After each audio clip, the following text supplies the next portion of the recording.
రెడ్డిలంటే నిర్లక్ష్యం. అక్కడికి ఇక్కడే తీసుకురావా మొత్తం మా రెడ్డి దొరలు ఎలువ దొరలు రాజ్యం చెప్తుంది ఎవరు రా అని చెప్పాలంటే అది రెడ్డి దొరలు కూడా ఎలువ దొరలు.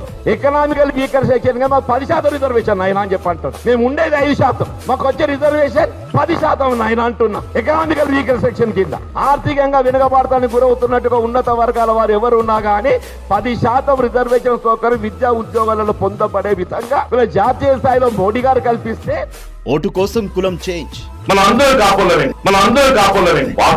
కాపులమే బీసీలంటే చులకన. అన్ని గట్లే మనం ఎవరి వాళ్ళు ఎక్కువ అనుకుంటాం. వాడు బీసీ వాడు ఎక్కువ అనుకుంటాడు, మన ఏమన్నా ఎక్కువ అనుకుంటాడు. వాడు బీసీ వాడు ఎక్కువ అనుకుంటాడు, మన ఏమన్నా ఎక్కువ అనుకుంటాడు. ముస్లింలంటే భయం.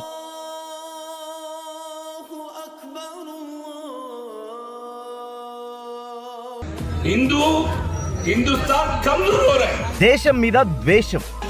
हिंदुस्तान में जो रहने वाले आने वाले कोई भी रहते हो, यहाँ पे हर शख्सियत को, हर मजहब को, हर गांव को बराबर हिस्सेदार है, बराबर हकदार है. దేవుడితో బేరం. రాబోయే పార్లమెంట్ ఎన్నికల్లో మరి మా రామభక్తులు అందరూ కూడా ఏదైతుందో నన్ను మీ సోదరుడిగా భావించి నాకు విజయాన్ని కోసం తోడ్పడాలి. ఇలాంటి వాళ్ళు మనకు అవసరమా?